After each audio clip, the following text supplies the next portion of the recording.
Sadists. Cruel killers.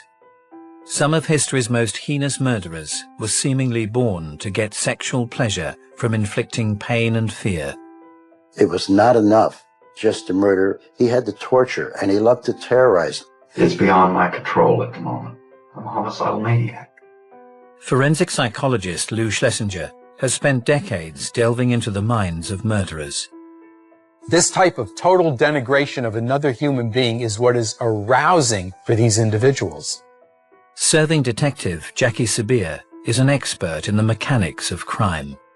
He drove with her remains in his vehicle down sort of the length of the country. Between them, they're dissecting the case of a killer who some claim was sadism personified. One gentleman woke up, blood pouring out of his back because she was cutting him with a knife. She pulled a knife out and stabbed the knife into the floor and said, "I could just kill someone." And investigating if they were born to join this most evil of clubs.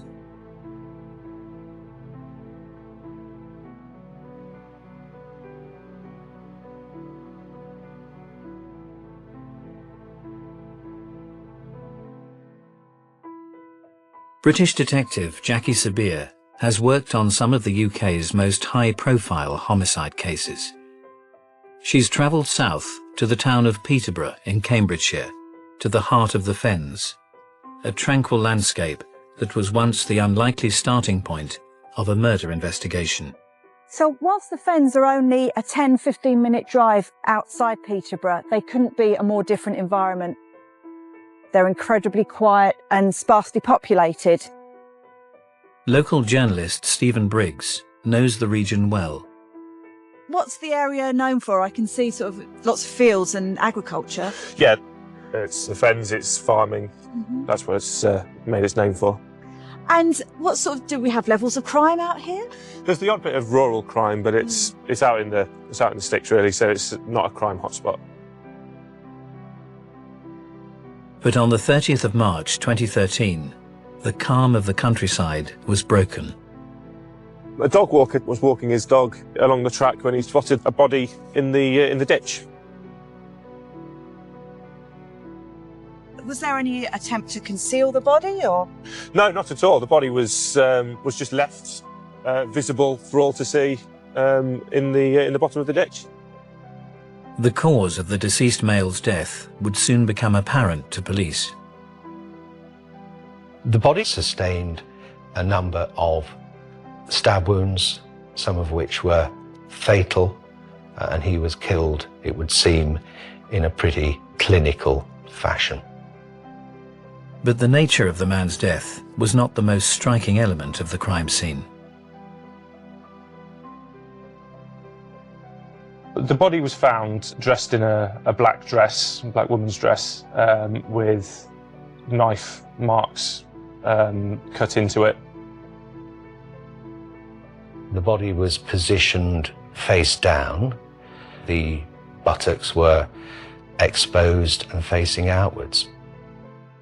So, for me, that's quite suggestive that it had been staged then, that it displayed it in a way. Very much. I mean, we'd never seen or heard anything like it. It was a very undignified position to be left in. It would have to have been done very deliberately to be left in that position.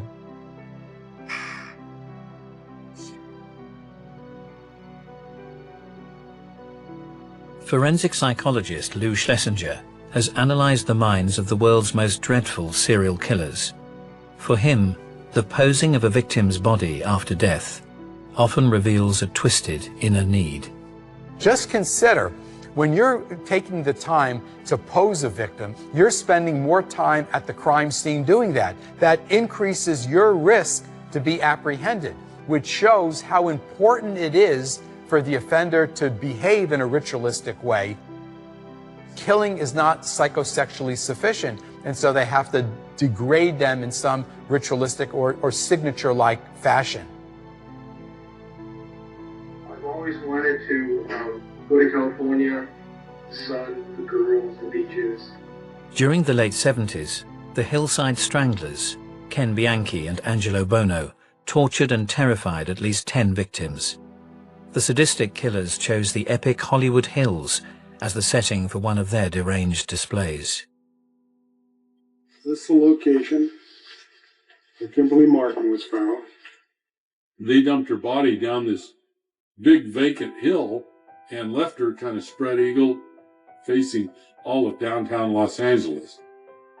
There may be a secondary motive in trying to demonstrate how smart they are and trying to elude authorities and shock those who come upon them. It just appeared that the killers were playing to the media. That body was, in my mind, a message that, hey, they termed us the hillside strangler. Well, this is it. Here is a hillside strangler victim. These guys are doing this for their own personal reasons, their own personal gratification and satisfaction. It means a great deal to them. The main purpose is their own sexual gratification. These are highly personalized events.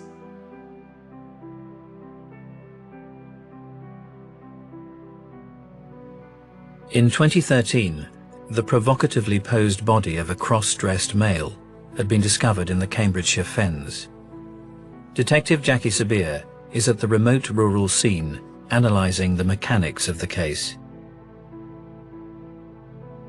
My opinion would be that actually if you've got a body here in a drainage ditch, this is a dump site rather than the murder site. Now here, the body was discovered with no wallet, no identifying features, so you will always start looking at the missing persons record. As soon as you identify who is down there, then you can start investigating their life and how they got there. Police had already received a call. A man had been reported missing the night before by his wife. And it was identified as a 48-year-old man called Kevin Lee. The victim's lifestyle seemed to be at odds with the bizarre circumstances surrounding his death. Kev was a normal man in Peterborough. He was a father of two, just a normal family man, nothing out of the ordinary about him. Kevin Lee was a landlord. He had a number of addresses that he owned throughout Peterborough, houses of multi-occupancy that he let out to largely vulnerable people. As police delved into the victim's history, the name of one tenant repeatedly came up on Kevin Lee's mobile phone records. Police very quickly identified Joanna Dennehy of interest in this inquiry. 30-year-old Joanna Dennehy was known to have a close relationship with local criminal Gary Stretch. Gary Stretch was a distinctive individual. He is over 7 feet tall. He was known as a burglar and a petty thief. He had been in and out of prison. And the gigantic Gary Stretch also knew the countryside around where Kevin Lee's body had been dumped. Gary Stretch had in fact lived in the Fens. He was familiar with that area. Although the clues were pointing to the imposing figure of Gary Stretch, the murder investigation would soon become centered around the diminutive Joanna Dennehy.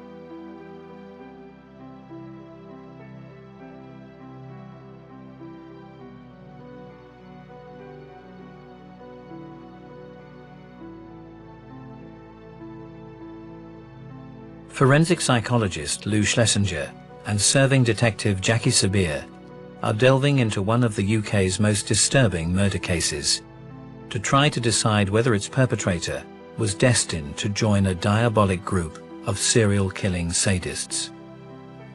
In March 2013, the stabbed body of a cross-dressed man had been displayed in the Cambridgeshire Fens. It's incredibly unusual to find a body staged in such a way. It's really, really important to be open-minded when you approach something like that. We've got a guy in a sequin dress laying in a drainage ditch. So all sorts of things are going through your mind.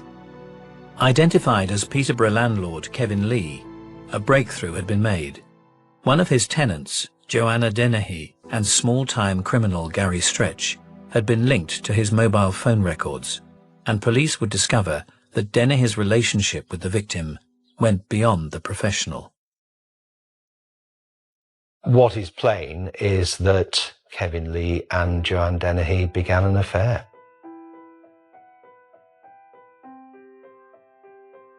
Kevin seemed to just fall for anything that she said.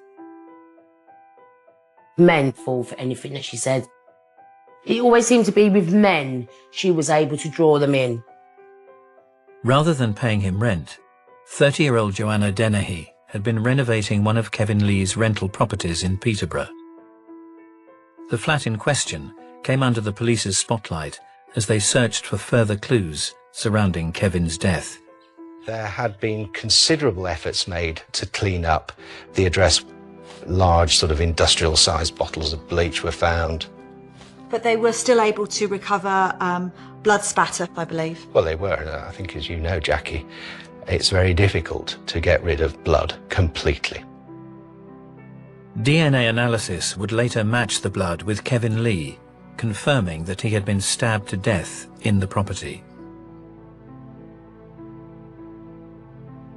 But the results would ultimately reveal more. Tragically, another man's blood had been shed in the flat. Was the blood spatter identified? Were they able to trace that back to someone? Yeah, it was a Polish chap called Lukas Slavosewski. Lukas Slavosewski was a young man in his 20s. He was Polish. He had come here as an economic migrant, working and beginning a life in this country. And as with the murdered Kevin Lee, Lukas was also connected to Joanna Dennehy. And it was plain from a number of text messages that Mr. Slavosewski believed certainly that he had formed some sort of relationship with Joanna Dennehy.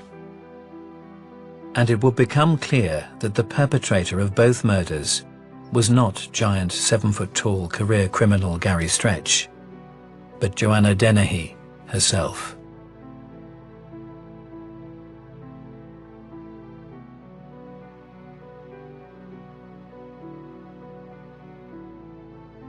Born in 1982, Joanna Dennehy grew up 70 miles south of Peterborough, in the attractive commuter town of Harpenden. Harpenden is very middle class, great reputation for schools, and it's very family orientated. Jo Dennehy seemed to have a normal childhood, seemed to be doing very well at school. Dennehy had a really good start to her life. She was in a stable family, she grew up in a lovely home, very privileged compared to some people's lifestyle. Mum and Dad had very good jobs. I think she had, horse riding lessons as a child. Just a traditional Middle England childhood, really.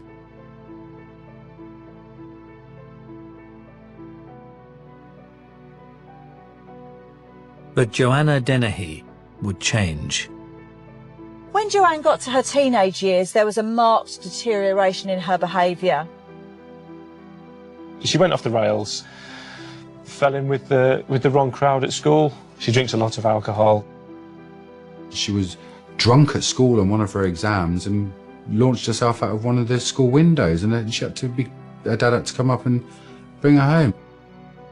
She was always restless.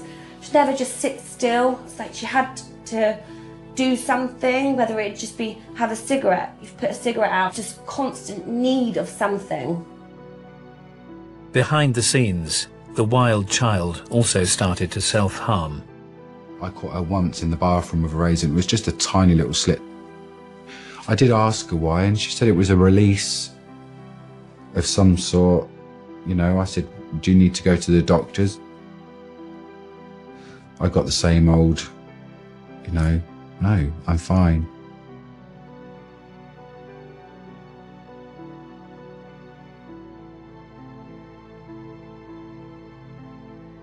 Professor Lou Schlesinger is an expert on the human mind. He has often observed psychological issues emerging during the susceptible teenage years.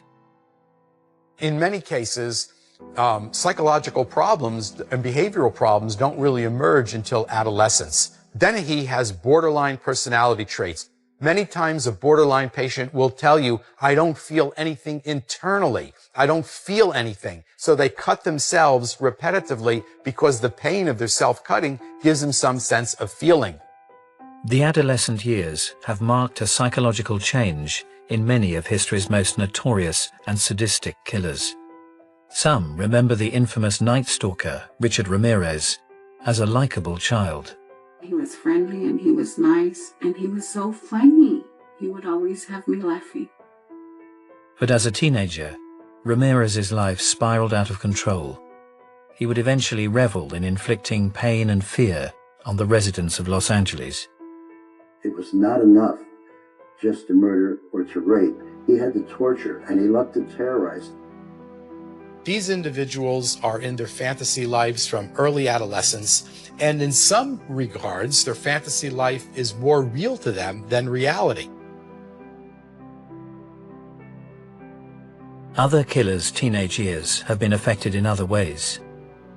In 1970, in Michigan, teenager Eileen Wuornos gave birth, aged just 14.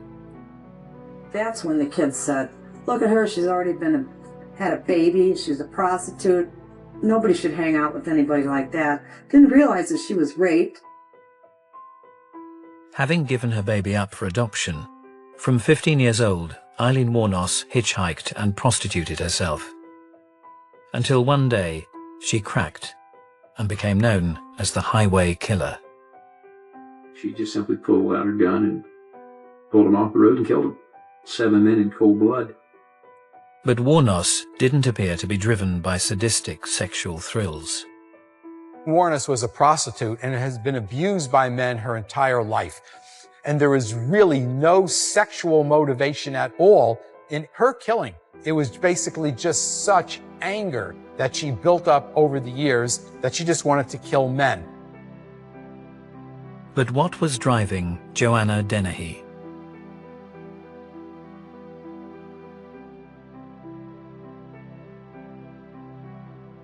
On the 30th of March 2013, the body of Kevin Lee had been found in the Cambridgeshire Fens, clothed in a sequined woman's dress and posed with buttocks bared. Blood analysis would confirm the landlord had been stabbed in a flat in Peterborough, and the property also contained the blood of Lucas Slabozewski, who was known to have been infatuated with Dennehy. So Lucas's interpretation of their relationship was very different to that of Joanna Dennehy's. Yes, I think he, as they say, may have had hopes for a relationship with her. I don't think she thought that at all. When it came to men, Joanna Dennehy had a reputation. A few of the guys that have slept with her, they all said, oh my God, in the morning they thought, what had they done? And she was very weird and there was that slight violent side. And a lot of them didn't feel very comfortable with it. Dennehy would later be diagnosed with having a sadomasochistic sexual paraphilia. One gentleman woke up, blood pouring out of his back because she was cutting him with a knife. And then the other gentleman who slept with her in the cemetery, he was quite ashamed. On the 19th of March, 12 days before blood was discovered in the Peterborough flat, Joanna Dennehy sent a suggestive text to Lucas Slabozewski, promising him sex if he came round to the property. She told him that she wanted to meet him. He was last seen on CCTV heading in that direction. What actually happened to Lucas in the flat? She stabbed him to death. She lured him to an address in Peterborough and he was stabbed to death by her. On all of the available evidence, it was clear that that night it was a planned killing. And what followed was brazen. Once she killed Lucas, she put his body into a wheelie bin, left in the street for a number of days. Joanna Dennehy then demonstrated the control she had over her 7-foot companion, Gary Stretch. Joanna Dennehy used him as a tool. Yeah, used him. It was as if he was an invisible leash. Although only a small-time criminal, Stretch willingly covered up Dennehy's murder of Luka Slabozetsky. She obviously had Gary Stretch and she could call on to physically move the body and deposit it. Gary Stretch would do as she asked, do it quite readily and happily. As Joanna Dennehy developed a taste for blood, the master manipulator would soon be calling on her undertaker again.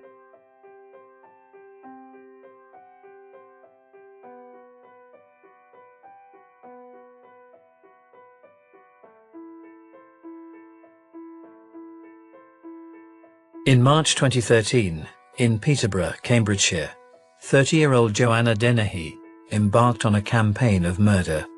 She had begun by luring Luka Slabozetsky to a flat with the promise of sex. There she stabbed him to death. Dennehy's got this ability, this innate ability to make men do what she wants them to do. She was able to control them, manipulate them, and ultimately put them in a position where she was able to kill them.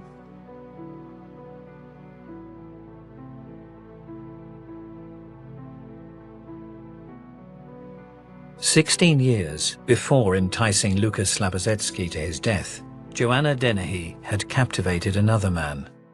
I loved her. I had 2 kids with her. I looked at her as the kid's mum.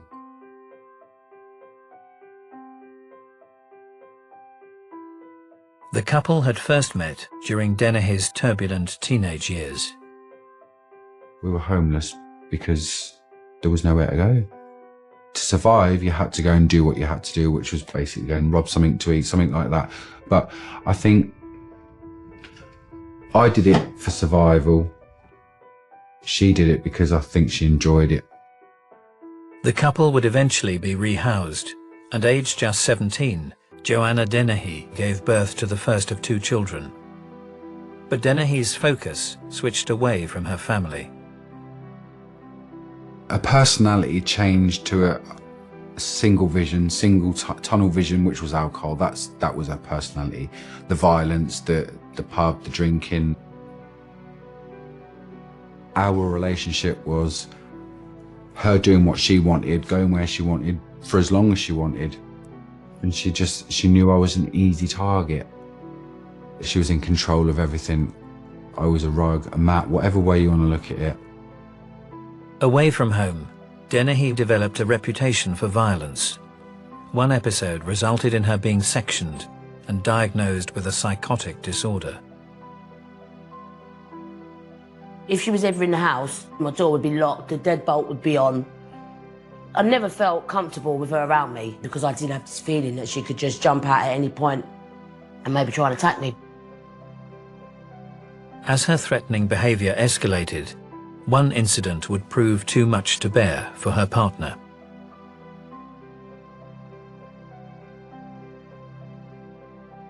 She turned up with needles in her arms to my house, sat down on the floor on the carpet and pinned herself against that door. And then pulled a knife out and stabbed the knife into the floor and said I could just kill someone. I was scared, really scared. Around 2012, Dennehy served a series of short sentences in prison.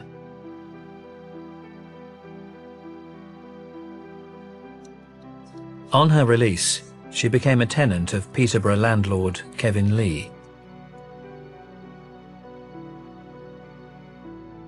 As well as becoming his lover, the increasingly aggressive Dennehy took on another role, collecting rent from Lee's tenants.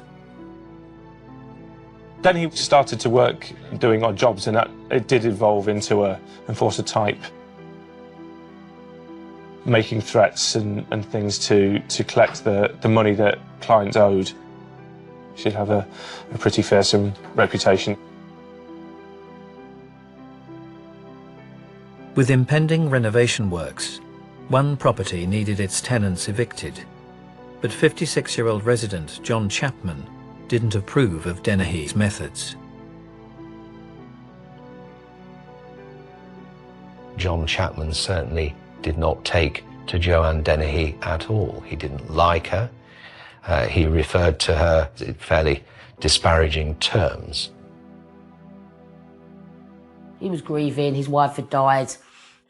He wasn't coping very well with her death. And, I know he was a bit of a drinker, but he was completely harmless. He was a perfectly nice, affable man, but he'd fallen on hard times. Dennehy was making it her business to make life very difficult for him.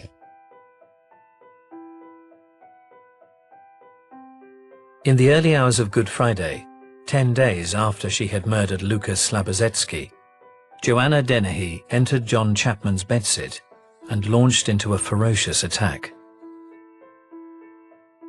How did she actually kill him? Well, again, stabbing. Just as Mr. Slabozetsky was. This time, Dennehy inflicted multiple stab wounds, 1 to the neck and 5 to the heart and chest. It was a frenzied attack with a knife, leaving blood everywhere in the room. Did she have to incapacitate him or drug him? What were the mechanics of that offence? Mr. Chapman had been drinking. He was an alcoholic, so he was vulnerable to that extent and may not have been in much of a position to fight back. And she was a very determined killer. After the attack, Dennehy again phoned her partner in crime, the 7-foot-tall Gary Stretch. The purpose of that telephone call was to tell Stretch that his services as an undertaker would be required again. She sang him a song. One of the lines was, "Oops, I've done it again." She had developed a taste for killing people. It's as simple as that. Professor Lou Schlesinger has witnessed an apparent addiction to murder in many of history's most sadistic killers.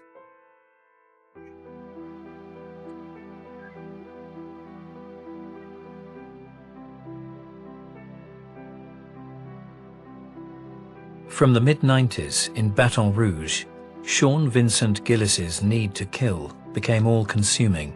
Sean Gillis certainly was highly sadistic, and he treated his victims in an extremely sadistic and very, very cruel way. And that behavior was highly eroticized for him.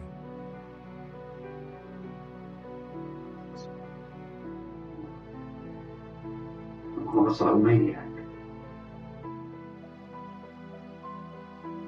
Right here is where my daddy used to live, and right over here is where he drowned Doreen. He said he just couldn't resist it. During the 70s in South Carolina, diminutive killer Donald Pee Wee Gaskins claimed an uncontrollable lust for blood. He said every so often he would get this urge that he would have to see blood. He called himself a vampire. It's not necessarily that they want to see blood.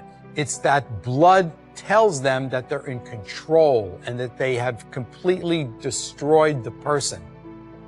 Gaskins had a compulsive need to kill. He wanted to kill people. He wanted to destroy people. He wanted to see them suffer. And so there was a drive. There was a compulsive, repetitive aspect to his behavior. He said he just couldn't be still. He would just tremble all over, and it would not stop until he killed somebody.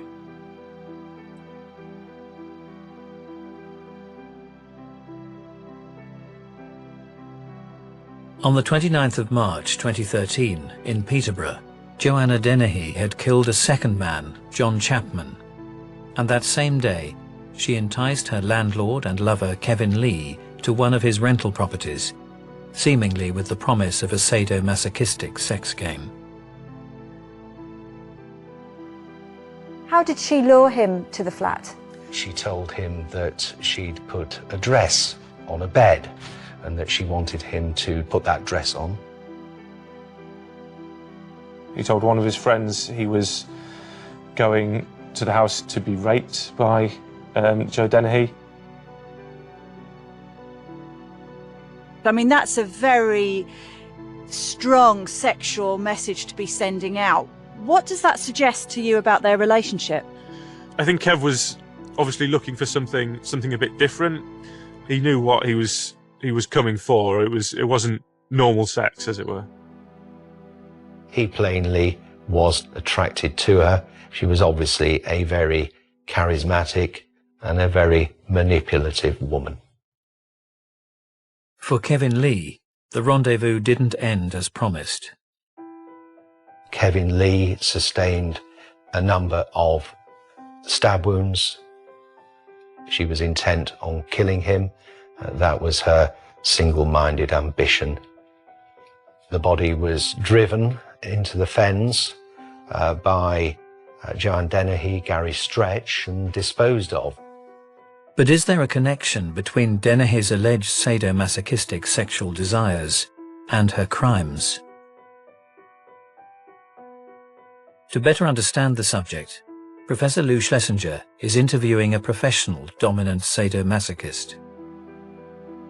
Do you think you could spot a man who would be interested in this type of thing? Many times in my life, I have just had that gut instinct about somebody. They enter a room, and I can feel or smell a submissive that would want to play with me in a room. And you could target that person quickly? Yes, immediately. I mean, in a way, I really do believe that I'm born that way. What are some of the things you do in one of your sessions, one of your dominatrix sessions? What exactly do you do to the person? I enjoy heavy bondage. I like being with people who also enjoy a loss of physical control. I enjoy physical control, dominant submissive dynamics. What else other than just bondage? And I also enjoy sadomasochism. So that's the BD, the S, and the M. Bondage, domination, and sadomasochism. Right. Sadomasochistic play that I would personally prefer. I love face slapping. I love needles. And I love caning, sharp things. Okay. How do you feel when you're dominating somebody? It's an exhilarating feeling, a little bit like a high.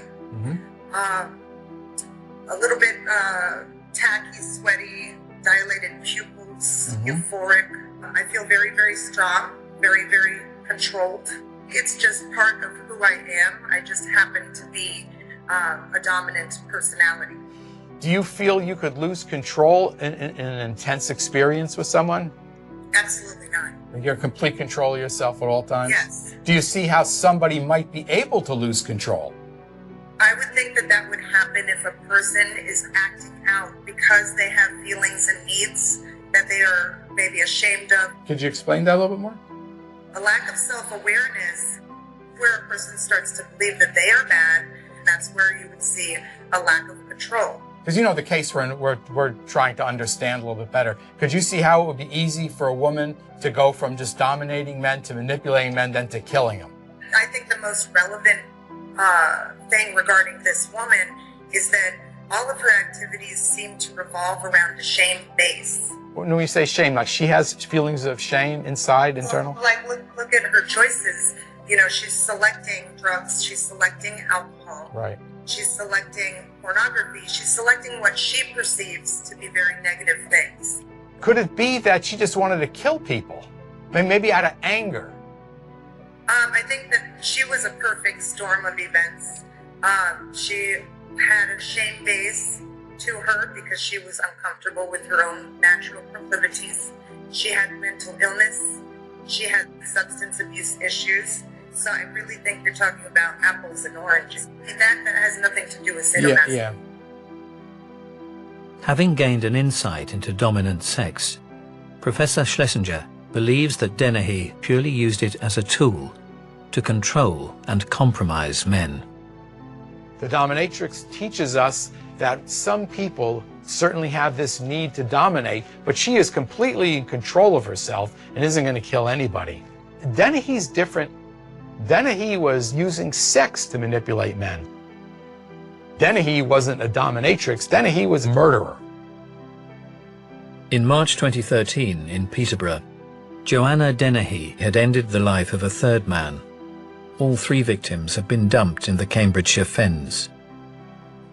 When the humiliatingly posed body of Kevin Lee was discovered, Joanna Dennehy had already skipped town with her acquaintance, Gary Stretch.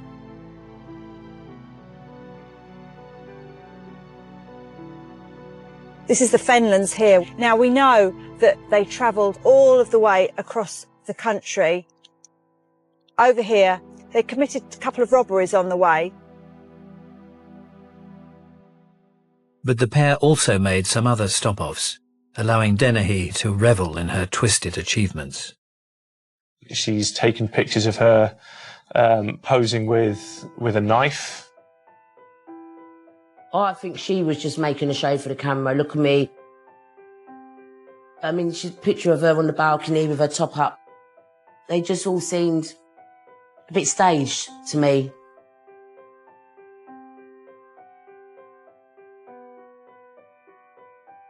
As their road trip continued, an acquaintance of Gary Stretch, Mark Lloyd, would be picked up to deal with the stolen goods. But it would soon become clear that Dennehy viewed his role in a very different way. Dennehy told me that I've killed 3 people, Mark, and I want to kill 9 because that's what Bonnie and Clyde did. That's history, Mark, and now you're going to do this for me.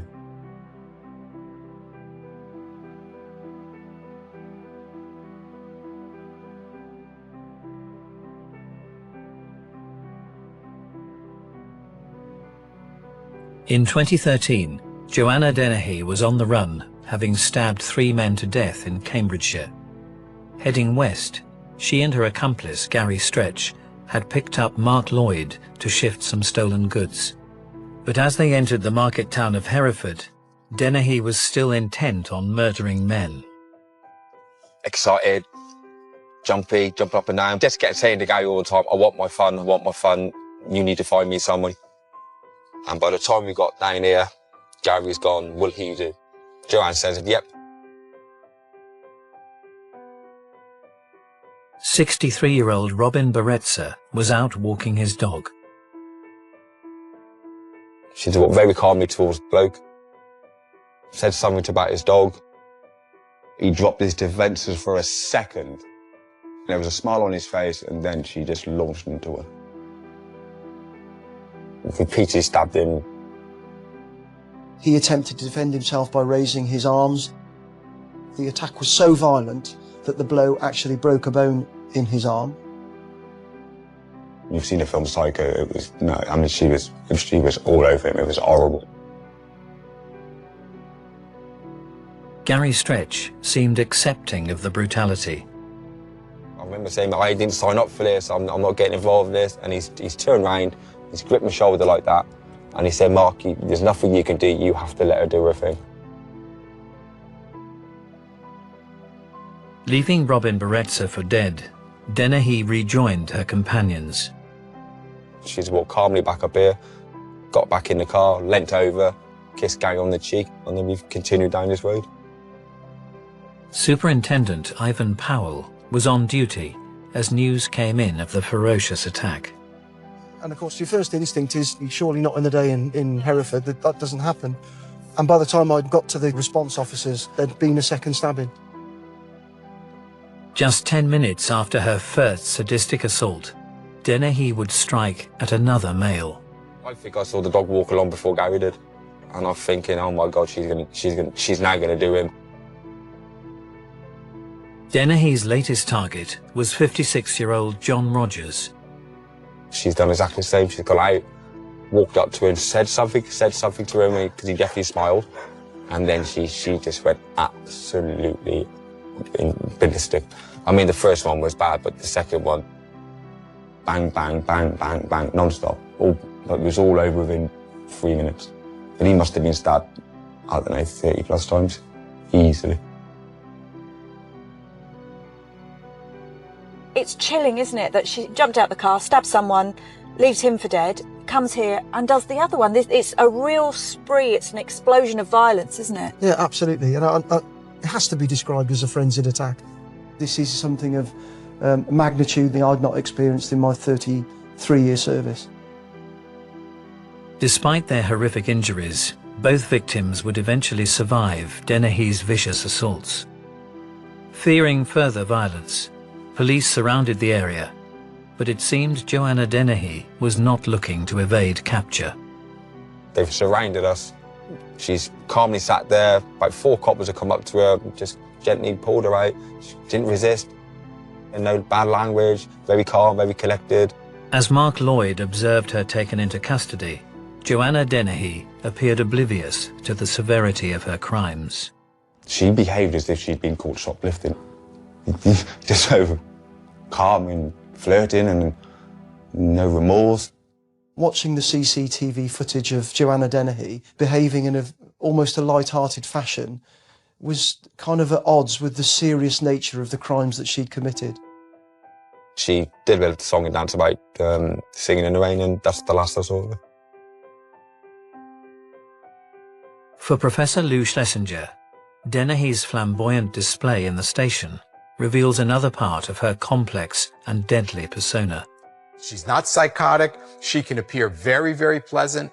She doesn't appear dangerous. She's highly, highly manipulative and deceptive. She's emotionally void. So when she's in the police station, joking around, acting as if she's just paying a parking ticket, I think it's because she feels nothing. And she's not thinking about tomorrow and the consequences. It's all for today. In February 2014, Dennehy was sentenced to a whole life term for murdering 3 men and attempting to murder 2.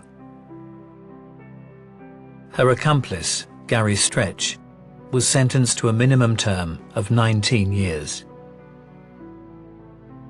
Although Joanna Dennehy has often been associated with a sadistic desire, Detective Jackie Sabir believes her MO reveals a complex offender. She wasn't sadistic in how she killed. She was very straightforward and almost clinical in the use of stab wounds. For me, the sadism she exhibited was the luring of men in, the manipulation that she used of all the men around her, and the degrading way that she and Stretch staged Kevin Lee's body. That's sadistic in and of itself, I think. Like many sadistic killers before her, Joanna Dennehy seemingly found a warped pleasure in pain. But was she born to join this most evil of clubs? She does share some similarities superficially. She was very sadistic. She was very cruel, but it's different. This is not a routine case of an individual going out and killing people for sexual gratification. That is not Dennehy's case. I don't believe that this was a compulsion where she was driven to do it for sexual gratification. I think she liked doing it. It was enjoyable to her. This was an amusement to her. And in the process, just unloading a ton of hostility, hatred, and anger on people, particularly men. Females who kill multiple individuals in a serial fashion, like Dennehy, they are not fully understood. This is a very rare type of behavior. So there's aspects of this case that have to remain unknown or really not fully understood. In her case, it was more anger and tremendous rage.